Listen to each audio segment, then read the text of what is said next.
प्यारे बच्चों, good afternoon. आज 14 नवंबर और आज के ही दिन जो है बाल दिवस मनाया जाता है।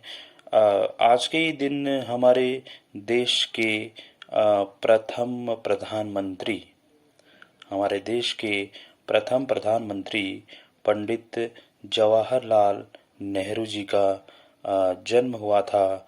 और आज मैं आप सबके साथ बाल दिवस के उपलक्ष्य में पंडित जवाहरलाल नेहरू जी के जीवन से संबंधित कुछ महत्वपूर्ण बातें रखना चाहूँगा। पंडित जवाहरलाल नेहरू भारत के प्रथम प्रधानमंत्री थे। उनका जन्म 14 नवंबर 1889 में हुआ था और स्वतंत्रता के पूर्व और पश्चात की भारतीय राजनीति में केंद्रीय व्यक्तित्व थे।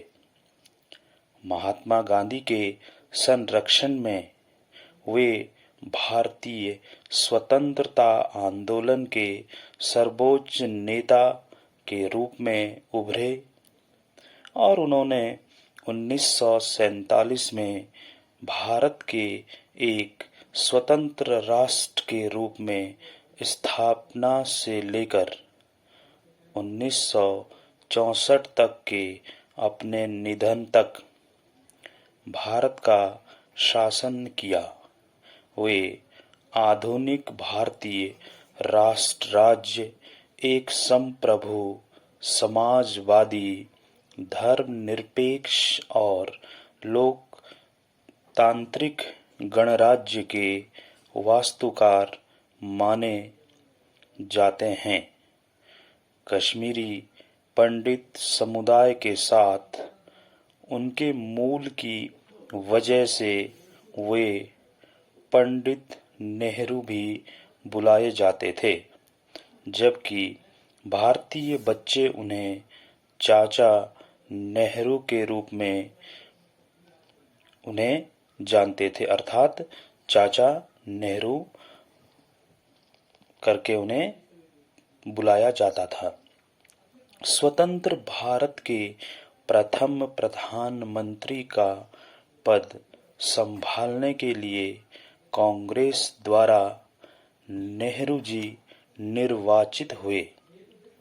यद्यपि नेतृत्व का प्रश्न बहुत पहले 1941 में ही सुलझ चुका था, जब गांधी जी ने नेहरू को उनके राजनीतिक वारिस और उत्तराधिकारी के रूप में स्वीकार किया।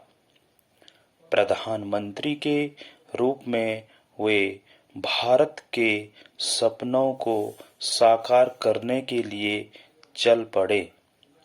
भारत का संविधान 1950 में अधिनियमित हुआ, जिसके बाद उन्होंने आर्थिक, सामाजिक और राजनीतिक सुधारों के एक महत्वाकांक्षी योजना की शुरुआत की।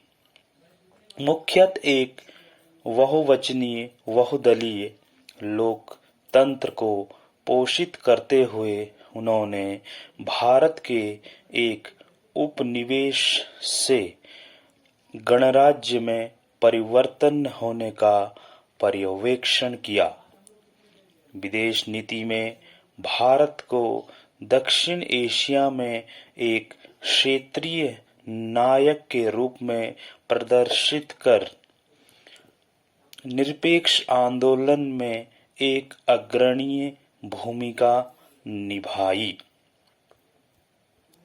नेहरू जी स्वभाव से ही स्वाध्यायी थे।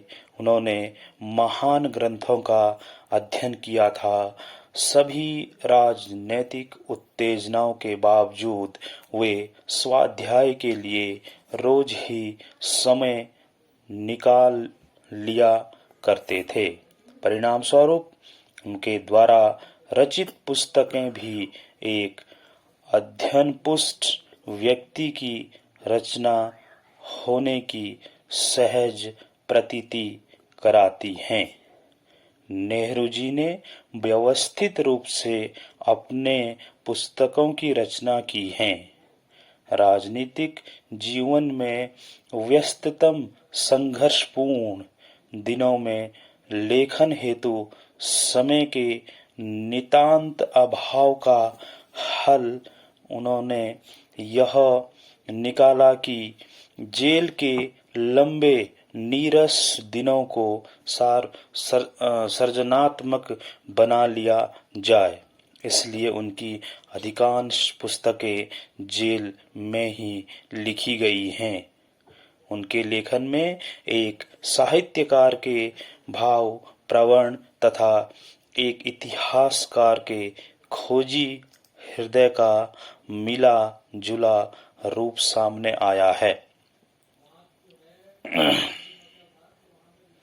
इंदिरा को काल्पनिक पत्र लिखने के बहाने उन्होंने विश्व इतिहास का अध्याय दर अध्याय लिख डाला। ये पत्र वास्तव में कभी भेजे नहीं गए, परंतु इससे विश्व इतिहास की झलक जैसा सहज संप्रेष्य तथा सुसंबद्ध ग्रंथ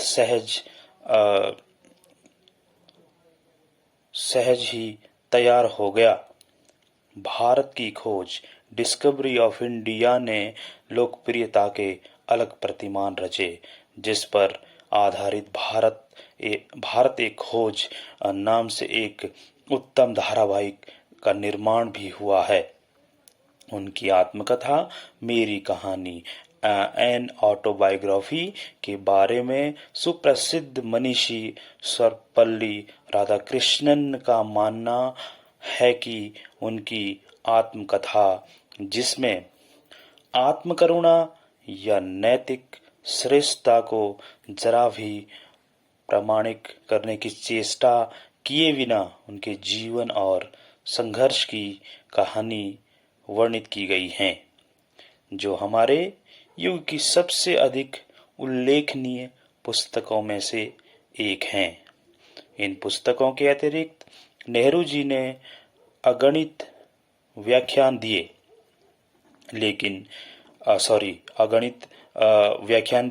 लेख लिखे तथा पत्र लिखे।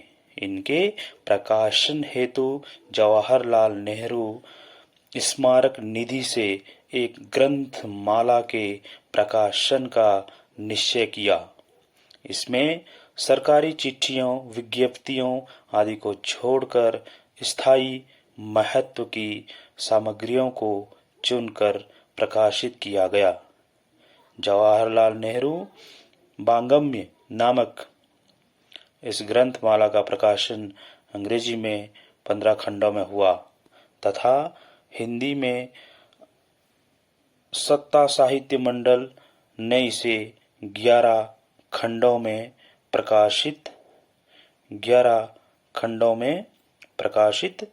किया। बच्चों, ये जो बातें मैंने आप सबके सामने रखी, ये थी हमारे देश के प्रथम प्रधानमंत्री पंडित जवाहरलाल नेहरू जी के जीवन से संबंधित। हमें हमेशा उनके जीवन से प्रेरणा लेनी चाहिए और उनके सिद्धांतों को, उनके जो जीवन के जो मूल्य हैं, उन्हें अपने जीवन में उतारना चाहिए। आज बाल दिवस के उपलक्ष्य में मैं पुनः आप सभी छात्र छात्राओं को बाल दिवस की शुभकामनाएं देना चाहता हूं। प्यारे बच्चों, पंडित जवाहरलाल नेहरू 27 मई 1964 को दिल का दौरा पड़ने से इनकी मृत्यु हो गई, लेकिन आज भी नेहरू देश के लोगों के दिलों में जिंदा है।